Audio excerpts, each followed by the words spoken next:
So today, friends, on this very serene, very peaceful, and very calm evening, all of us, the faithful here are gathered, assembled here today, devoted, our minds are devoted, our hearts are filled with so much of devotion and reverence to our teacher. And we come here to remember, to honor, and to celebrate the enduring legacy of our blessed teacher.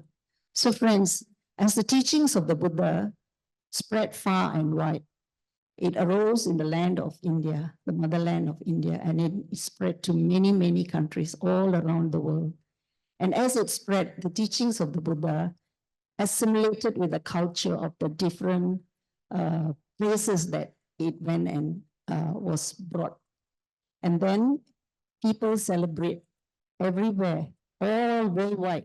People are commemorating in many different ways. Like today we are here, everywhere, even in Africa.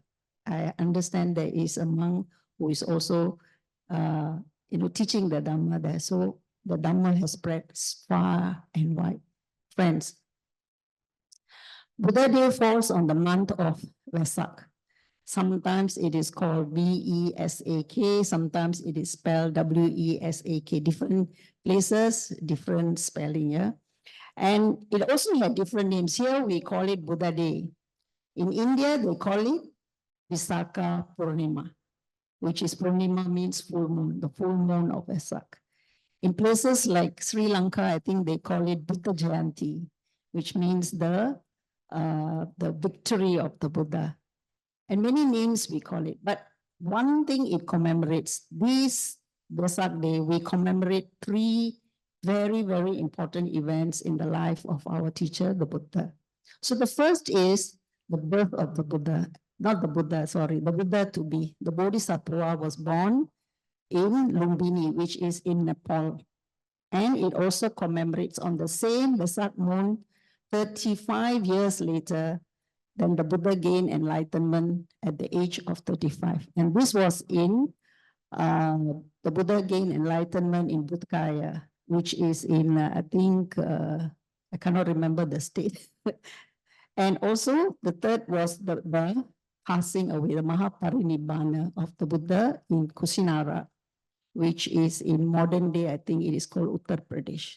So these three very important events mark Buddha Day. And for us as Buddhist practitioners, as followers of the Buddha, as devotees of the Buddha, it fills our heart with a lot of joy. When this day comes around, we feel the happiness in our hearts to commemorate this day. And also, friends, usually this one will fall. In Malaysia, we always celebrate it on the first full moon of May. Sometimes we may find that some others will celebrate it on different days, but in Malaysia, it is always the first full moon in the month of May. So friends, the Buddha was born, as Sister said, 26 centuries ago in Nepal, and he relinquished all the luxuries of life. As we run towards luxury, we like good things, we like happiness, we like all the pleasures of life, we run towards it. But the Buddha he relinquished all the luxuries of life, the pleasures of life, and he went forth in search of the meaning. Actually, what is the meaning of existence? Why do we come? And after 6 long years searching for the truth, the Buddha finally, he strived very hard. He was not aided by any supernatural powers or any gods to guide him. And then with a lot of, only on his strong conviction and energetic effort, and also huge amount of determination, and also very importantly, his accumulated wisdom. The Buddha, life after life, countless millions of life, the Buddha practiced the perfections, the spiritual maturity to come to this day of enlightenment. And the Buddha then became the fully enlightened, fully awakened one. And so the Buddha realize the way, how to get out of this mess of suffering. And then the Buddha also says, it is only through our own efforts, our own direct experience, we can attain this freedom and happiness in life, the ultimate freedom. And it is not through prayer. You cannot pray your way to Nibbana. You cannot worship a creator God or any kind of belief. There has to be, just like the Buddha did, a lot of effort has to be put in and determination. So the Buddha's only mission, the primary mission of the Buddha is to make known the path that culminates an inner peace for all of us, and all of us to be released from this perpetual cycle of birth and death. We go around this cycle again and again and again, and the Buddha gave us a way out of this. So once, the Buddha in this sutta called the Dutiya Tathagata Acharya Sutta, he gave a very interesting teaching. The Buddha said that when the Buddha arises, this Buddha is a very rare occurrence. For a Buddha to arise in the world is extremely rare. So when we are learning under this Buddha, we are the fortunate ones. So it said these four things, the Buddha said, when this rare Buddha arises in the world, then these four amazing, astounding, very amazing things will appear. Four things will appear in the world. Four things the Buddha said. Before the Buddha appears, what normally people do, you must remember when the Buddha arose in that time, people don't know the Dhamma. So what do? They enjoy themselves, right? Enjoy themselves. And you must remember that the way the Buddha arose, a lot of times it is warring factions. People are all fighting for small kingdoms to be seen who can be the emperor and who can be the king. There's a lot of strife. And then there was also the caste system. There is the Brahmins who control everything. And then there are many different castes. So people are also very interested in conceit, I'm a Brahmin, I am a warrior caste. And then there's also the untouchable caste. So people enjoy this kind of conceit. They are with this kind of delighting in conceit. Then the Buddha said they also have this excitement, like to have a lot of enjoyment. Okay. So there's a lot of enjoyment, the Buddha said.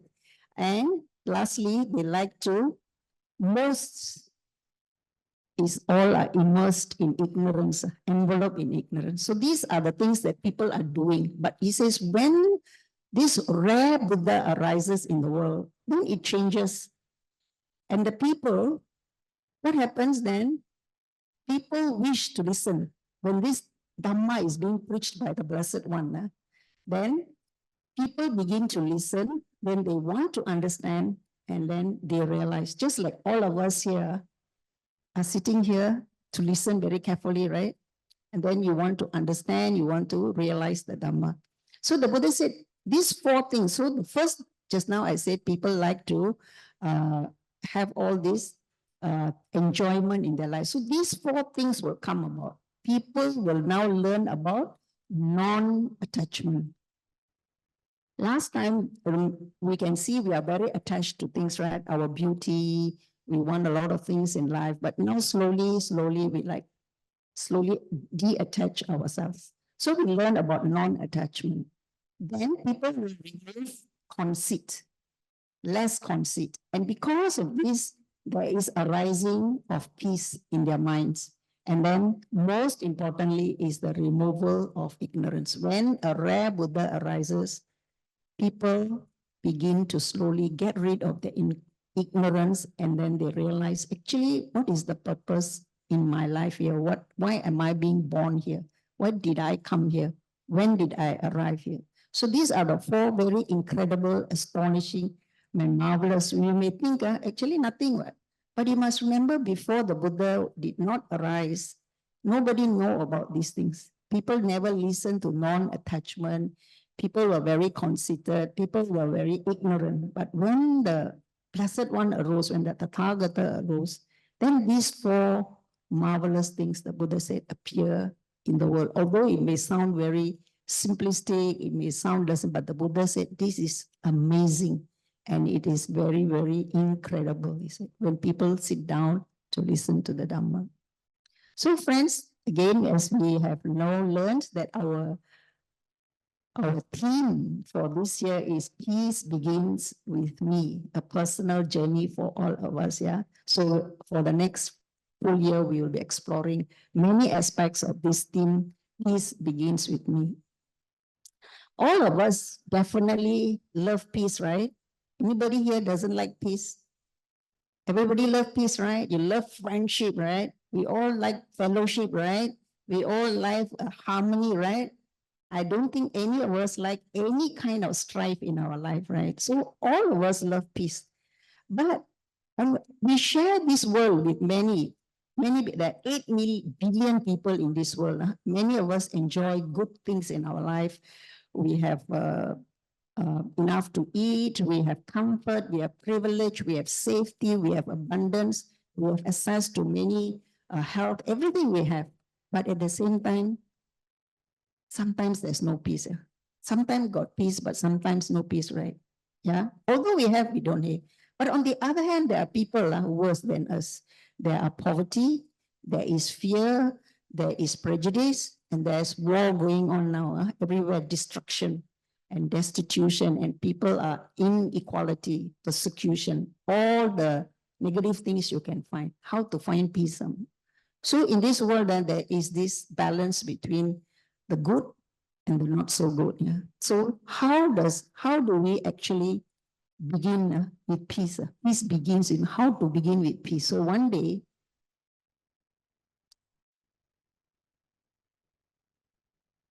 yeah, this Sakka, he was the lord of Tawatimsa heaven. And he had just come, imagine, we think only human beings fight. Human beings only go to war. But apparently in this scripture, it is said that even in the Deva realm, there was fighting going on. There was this group of Devas were called Asuras. And they were fighting with this group of people. So this Sakka, the lord of this particular heaven, he went to see the Buddha and he asked, beings wish to be without hatred. Beings want to be happy. Beings want to live in peace and they don't want to be in hostility. But somehow or other, they're still not happy, not peaceful, still hostile. He said, what is the, why? Why is it that? It's a good question, right? I'm sure we all also want to know, right? If the Buddha will say, we also would have asked this question, why? We all want peace. But at the same time, we are not happy. We are not peaceful. We are not, we still have hostility and ill will and anger and jealousy. Why? So he asked the Buddha this question. And then the Buddha said, there is this fetter, this defilement within us. He said, and the cause of this people living in hate, he said, one of the reasons is jealousy and stinginess. So first reason he gave is stinginess and jealousy. So Lord Sakka was very happy. Oh, thank you, Lord. Then he said, okay, so now we know the cause is jealousy and stinginess, but what cause? What is the cause? What is the reason? What is the source of this jealousy and selfishness? So he wanted to ask a second question to the Buddha. Then what do you think the Buddha say? He said, go home. No, the Buddha didn't say. The Buddha said, because there is this thing called like and dislike. So if like and dislike is present, then there will be jealousy and selfishness. If it is present. If like and dislike is not present, then there is no jealousy, there is no need for selfishness. Correct? Now, if I like something and I want it, then I will make sure I get right, no matter what is the cost. But if I don't have dislike or dislike, whatever, I'm peaceful. So this is the reason the Buddha said. Lord Sakka said, thank you, Lord, very much. But I think he stopped there. He was very curious. So yes, so what is the cause? What beyond this, what is the reason of like and dislike to happen? So The Buddha said, like and dislike arises because there is desire.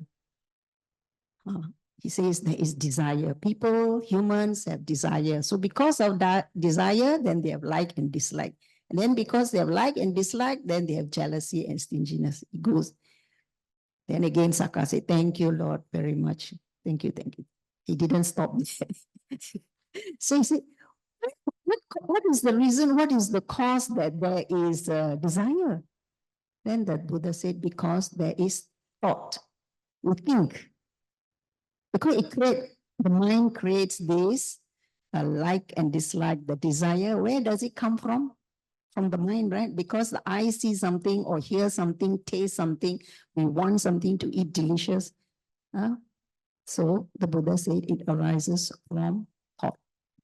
So it goes from one to the other to the other. And finally, it arises in the mind. And then after that, the Buddha, of course, gave a long lecture on meditation, which I'm not going to talk about right now because it is too long. So the Buddha said, this is the mind. No? The mind is a very difficult to tame. The mind likes to, difficult to control. It goes where it pleases.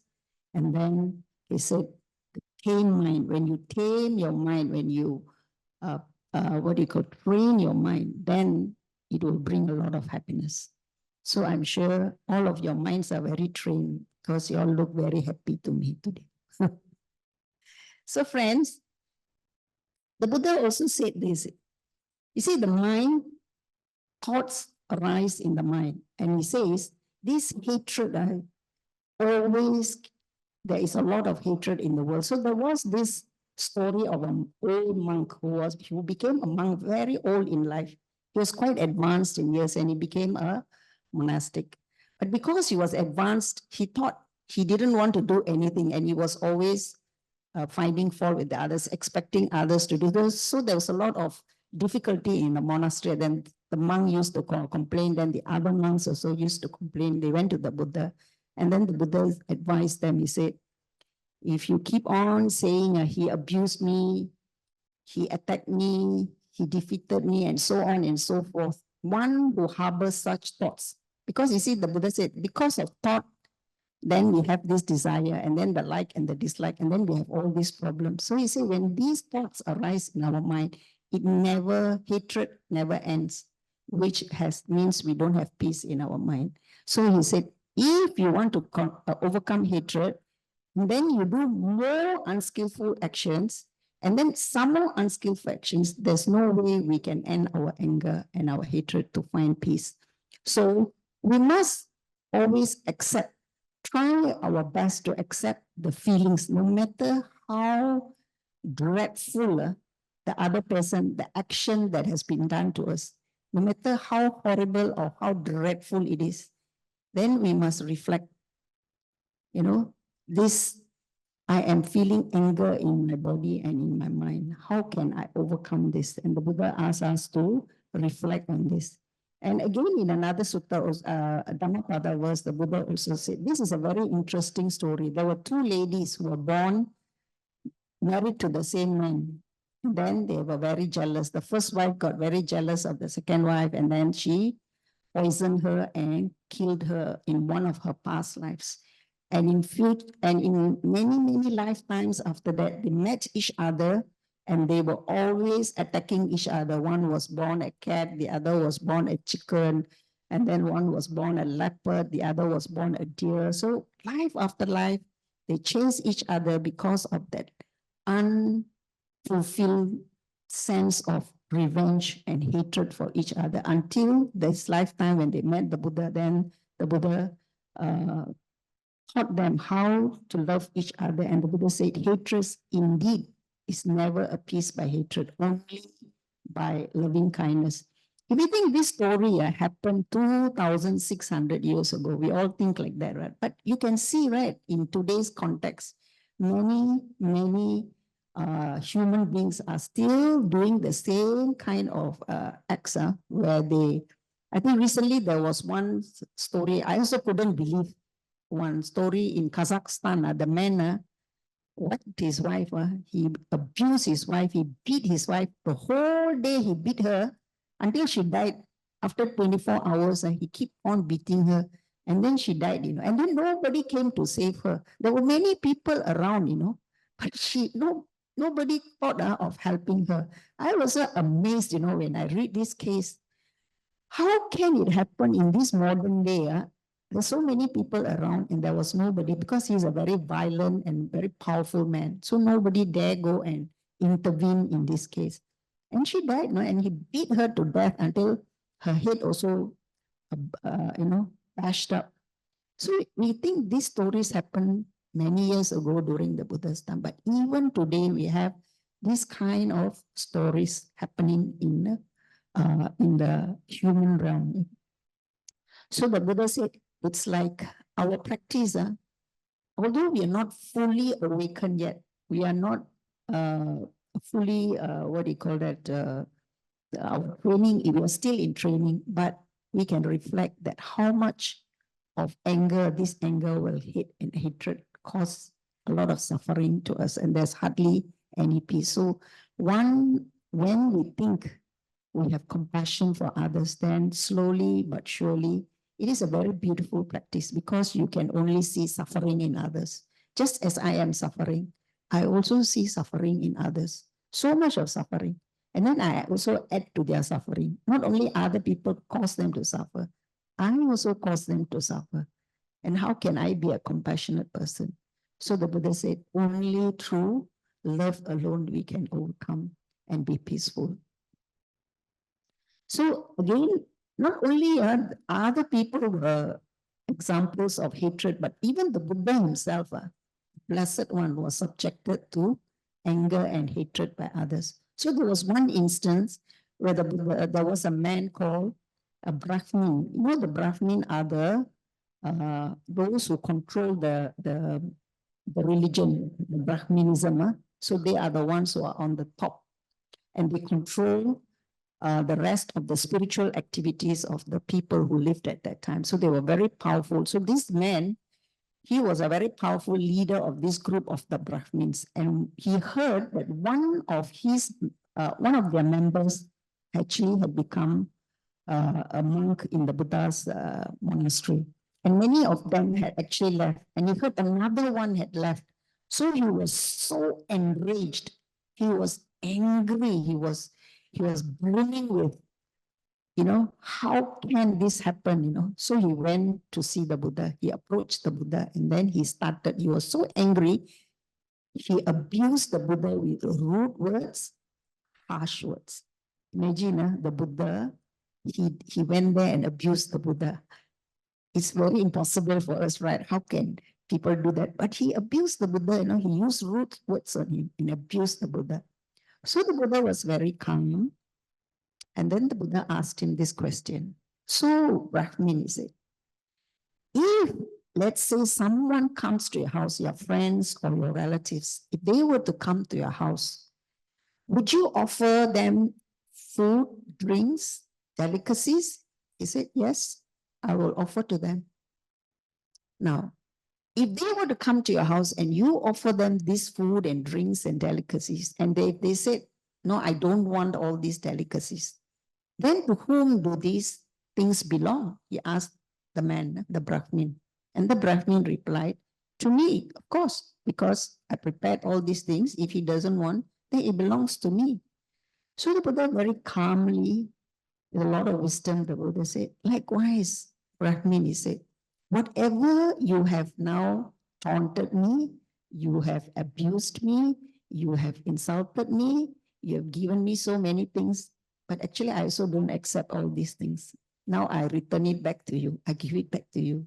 So you please take all these things. So the man was quite overcome. He said, return them to me. So he said, whoever, and then Buddha reminded us, he said, whoever, if let's say somebody abuses us, somebody taunts us, somebody insults us, of course we get angry, right? Natural for us to get angry. But the Buddha said, if you get angry, you eat the food and you keep their company, that means you also get angry and you also sama-sama throw insults back at them. Then the Buddha said, you together lah, is the same kind of people. You're no different from each other, the Buddha said. So together, but the Buddha said, I don't accept this, so please take it back. And the Buddha reminded us this. When you get angry at an angry person, you just make things worse. Yeah? And then when you don't get angry with an angry person, you win a battle that is hard to win. Correct? Right? It's not. Is it easy not to get angry with someone who has abused us? Not easy, right? But after practicing the Dhamma, I think we can slowly we can like close our eyes and try to breathe harder. But the Buddha said we can. The battle is won if we do not take part in that activity of that angry person. And again, the Buddha said, when you know that the other person is angry, then learn to be patient, learn to be calm, and then what you do is when you're patient, you are calm, and you are mindful, then you act for the good of that person and also yourself. That means you take care of yourself and you take care of the other person. So husband and wife quarrel at home, always got abuse thrown at each other. Sometimes we all, don't like, sometimes we scold each other. So remember, we must think of ourselves. I must act, or girlfriend, boyfriend, partner, apa, neighbor, whoever. Remember this, the Buddha said, just be patient, be mindful. And when you are patient and mindful, then you act for the good of both you and the other persons. And then, during the time of the Buddha, there was this, the Buddha said, the cause of all our anger and our hatred, all the defilements that come to us is because we have a wrong view. But if you say, if we have right view, one of the components of right view is that whatever we do, our actions have consequences. That means if we intentionally do anything wholesome or we intentionally do anything unwholesome, there will be consequences, either wholesome consequences or unwholesome consequences. And this is called karma. So if you do good, you will enjoy good. If you do unwholesome, then you will also be a beneficiary of that unwholesome action that you have taken. So we have both of this. Now, why the Buddha said that this, and this is the right view, is the first factor in the Noble Eightfold Path. In the Four Noble Truths, the Buddha said this Eightfold Path is the way out of this, how to get peace in our lives. And the first is right view. Now, why did the Buddha stress on right view? Because at that time, when the Buddha arose in the world, you think it was a very peaceful time? Do you think it's very peaceful? No, the people also quarrelsome. The Buddha had to go and settle a lot of quarrels, not only in the country, but also among the kings and even in the monasteries the Buddha used to do. And the Buddha knew there was this, a lot of a wrong view that is going, and even until today, we have a lot of people who have this wrong view. That is why the Buddha said right view is very important, and knowing that our actions have consequences, then if we want peace in our life, if we do unwholesome, do you think we're going to have peace? No, right? It's very obvious, right? So what is this wrong view that the Buddha taught us? The first he said is nihilism. That is, people say, this life only, after this life die already, nothing happens on. You neither live on or nothing happened. That's the end. Everything is destruction, gone already. So when people say, I only got one life, YOLO, you live what? You live once only or something like that. The young people like to say YOLO, live up to the best, whatever you want to do. So the Buddha said, if those who believe, I think Buddha clever, he knows YOLO will come now, the present generation. So the Buddha said, this kind of wrong view where you think that this life is the end of everything, that means you can do whatever you want, there are no consequences because you're not going to born again. So you do whatever you want to do. Who's going to bear? Nothing. What? So the Buddha said, this is wrong view, because the Buddha said, you will be born again. Okay.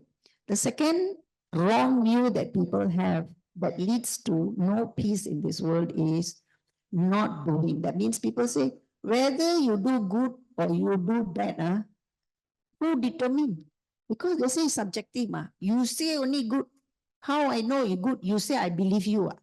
Correct not? They say no power come and tell me, no big God or whoever come and tell, no authority come and tell me that good is good and bad is bad. It's only human beings say to each other. So they say it's subjective, it's human fabrication. Human make up this story. There are people who believe this. And he says, these are all personal opinions. So how do you know? You prove to me lah, good and bad. So people believe in this kind of wrong view. Again, the Buddha said it will lead to their own unhappiness and there will be no peace if they keep on having this kind of wrong view. And the third wrong view the Buddha said is only fate. Fate lah, circumstance, nature. They said there is no such thing as determine our destiny. So it's like that, mean like that, oh. If the tsunami come, all die lor. There is no nothing there's no cause for it. So this type of wrong views people have where they say when I die, nothing happens. When I do good or bad, also no problem. I die already, nothing already. And things happen fated one. It's not due to karma. They don't believe in action and cause and action. So this kind of wrong views, the Buddha said, and it says right view will form is very critical for us to know about wrong view and to understand wrong view because understand right view because this is the first in the Noble Eightfold Path, and all the other 7 factors depend on right view. They have to have what they call right view. It plays a critical role in the well-being for us to have well-being and happiness with the rebirth. And even let's say you don't believe there is going to be rebirth, even if you don't believe, doing unwholesome, bad things to others, do you think people will be happy or not? If you cause harm and damage to others, do you think others will be happy or not? Because we share this world with others, right? So the Buddha said, together with this right view, the other integral part of the Noble Eightfold Path is having a morality, sila, because we have right view, wisdom, and then we have morality, keeping our moral values, our 5 precepts. Yeah. So ethical conduct is also part of this right view. So let's talk a little bit about community now. Now we already talked about the individual where everybody, we talk about ourselves in terms of our practice and right view. What about the community? Harmony in the community, whether it is a big community, whether it's a small community. Small community is like our own families. Yeah, when we stay together, mother, father, children, extended families, small community. Then we have a bigger community, neighborhood. Then we have a bigger community, we have neighbors, where we have a country. So that the community can be big or small. Now, in this community, we all actually share this common understanding. It is not written anywhere, but it is this understanding and commitment that we live with the kind of conduct that it doesn't cause harm to others, right? That we live peacefully with others, right? Correct? No? Yeah, it is not written. It doesn't say, yeah, you must do this.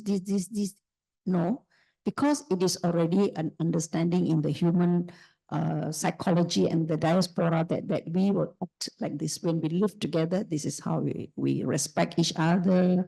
Mother come back and cook.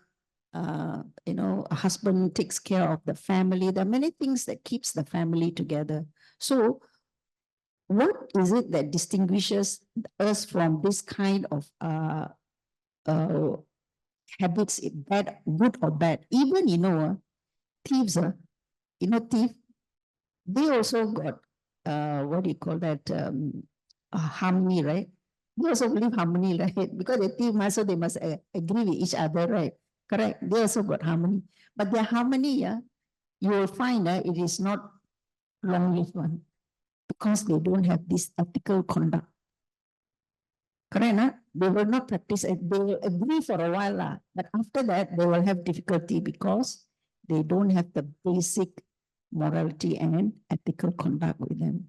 So, when we want to have a harmony, there must be honor within each other. In the family, in the society, in the country, there's honor between the individuals who make up that community. You know?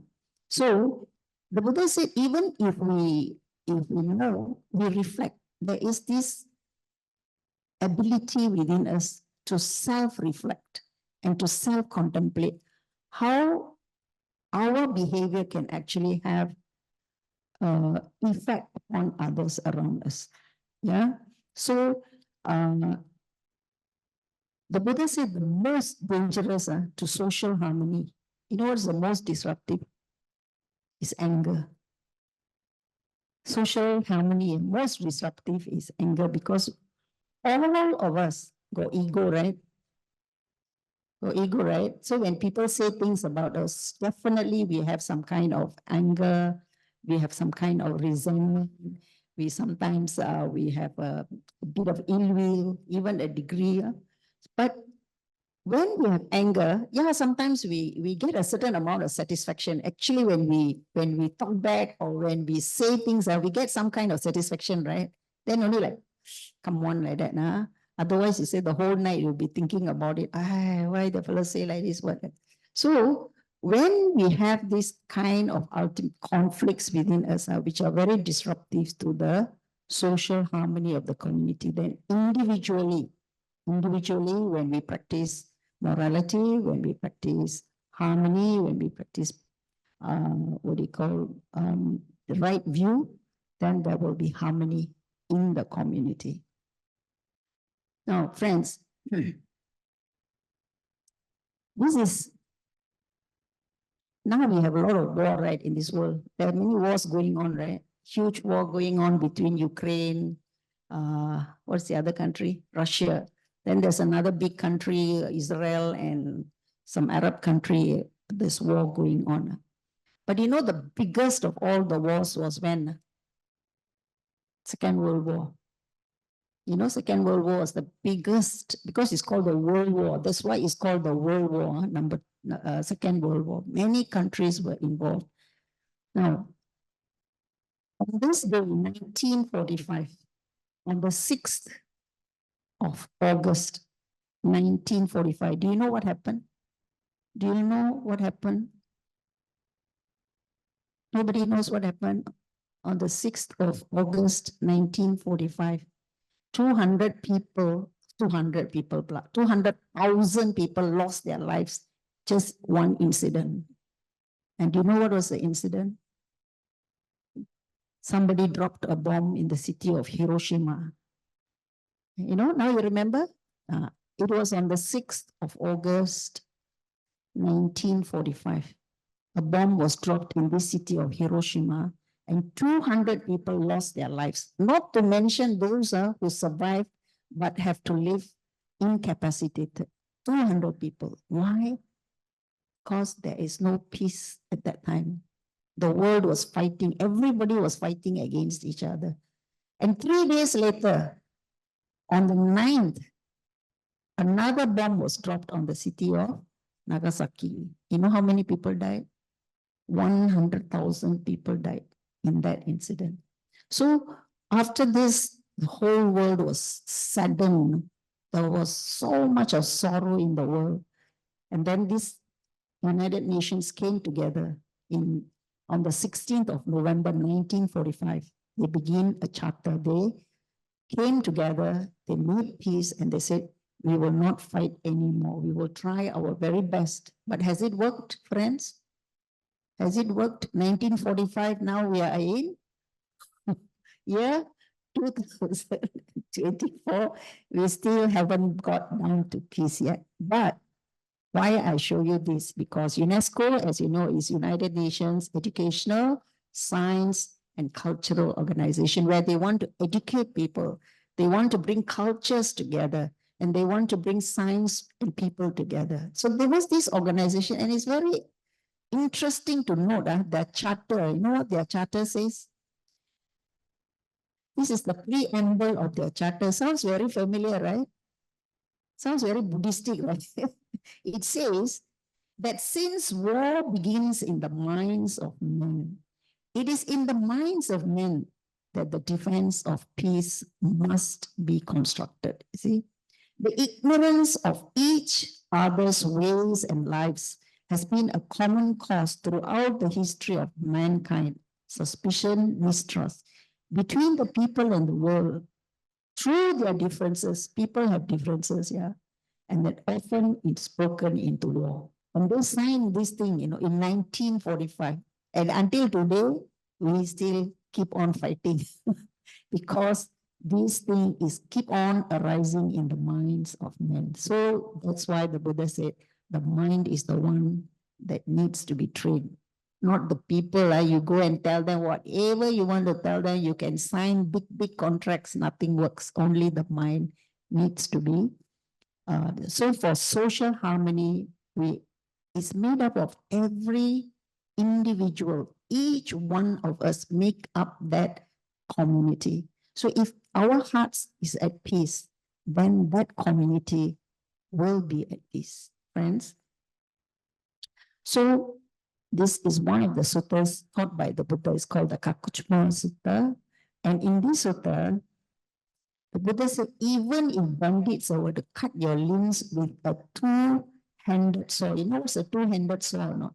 One fellow on that side, one fellow on this side, then he saw your limbs. Somebody is cutting your limb, your leg, with two people on each side. You know how painful it is? Can you imagine the pain now? Imagine the pain. Even if somebody was to cut our limbs, and the pain is so agonizing. And then the Buddha said, if you have hatred towards them, then you are not following my teachings and my instructions. Wow. When you hear this, you say, wow, impossible, right? Impossible. How not to have anger, blessed one? Oh Lord, Buddha, how can you have so much of anger, right? So it's impossible to live such, it is just so hard. The Buddha said, you will not follow my teachings if you have this kind of a mind where you have hate towards them. So train, the Buddha said, train like this. Our mind will remain unaffected. We will not blurt out any bad words. We will have a lot of compassion, and we have heart of love, abundant, and so on and so forth. But reflect, let's reflect on it for a while. What the Buddha was actually trying to tell us when he teach this, because we all are trainees, we are not yet fully awakened yet. So I haven't fallen asleep, so no need, cannot wake up yet to wake up. But the Buddha said, let's reflect. Basically, the Buddha is asking us to reflect. Let's say we are faced with somebody has anger towards us. And then we can say, better I let go of this anger that is coming to me. I'm generating this anger. It's better I don't let this anger dwell within me. Because compared to the saw, the saw that is going to cut my leg, it's even worse, right? How much the pain will be of a saw that means the suffering that is going to come is even going to be worse if we continue to carry on with this kind of anger and hatred. So the Buddha is asking us to reflect that pain that is going to come if we do such unwholesome actions. We better reflect. Never mind, this little thing that is now coming to me, I can accept it. Because we never know how much more anger or hatred that will come us. This is only a small matter. So if living makes me angry, I look and say, never mind, it's okay. It's better than the saw going to come. Is very small compared to the pain of someone cutting my leg, my limbs. Is going to be even more painful. If she makes me angry and she says something nasty to me, I say, never mind, it's okay. It's a small thing. So at least we are practicing a little things on the path to liberation. So don't say, oh, Lord, it's impossible. It's so hard. I cannot do it, so I don't even want to think of it. No, it's not like that. Don't say, I will not think of it. Think of it more often. The Buddha said, this thing is like so hard. Amazing, right? It's remarkable that the Buddha can teach us how we can treasure this heart and mind of us. We can actually change this heart and mind of us just by just reflecting. Somebody say something to me. This thing is very little compared to the pain I will cause if I were to say something back to them, or even worse, if I take a knife and poke the other person, or if I go and burn the house. Yeah. So many things that we can reflect just by this little advice that the Buddha, remember the simile of the saw. So anytime, next time, girlfriend scold or husband scold or wife scold or boss scold or something happened to you, remember, oh, the simile of the saw. The Buddha said, let go, because the pain of the saw is going to be even worse than this. And little by little, friends, we can liberate ourselves to find more peace in our hearts. And eventually, all kind of things can happen, but ultimately, our only way out of this thing is to find inner peace within us. That is to cultivate our minds, to have morality, and also to be a generous person. So this final state of equanimity and tranquility, that will take us to the end of our journey in our existence. So if we talk of peace, of course, we're all looking for ultimate peace, right? Right? Don't seem to be convinced, but never mind, it's okay. Little by little, let us all have a lot of peace within us, friends. But I want to leave you with this. Downstairs, there's an exhibition, right? Level 1, level down, there's an exhibition. So I came across some of these very nice quotes. I think it is very wonderful. So I'll just read this quotes. You can actually go down, look at the exhibition. It's not already an exhibition. Okay, tomorrow only. Tomorrow only officially open. So today cannot. But I just for preview, I show you. So I found these little bookmarks. Yeah. And it says, peace begins with a smile. So smile. Yeah. So nice, huh?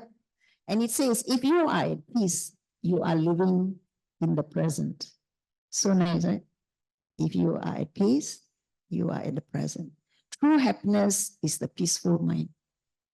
Nice. And there's another one, it says, a peaceful mind brings forth a peaceful world. So nice. All beautiful quotes which you can find downstairs, friends. And so, may you be well and happy, friends. And while we are at this journey, don't forget to smile. Yeah. Don't forget to laugh more. You're all too serious, yeah?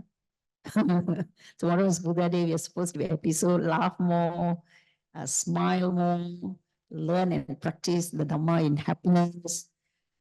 Be part of the peace movement, yeah? Be part of the peace. You are that whole of that peace, okay? So I wish all of you good health, peace and happiness, and maybe all continue to walk this path in peace and happiness and in harmony.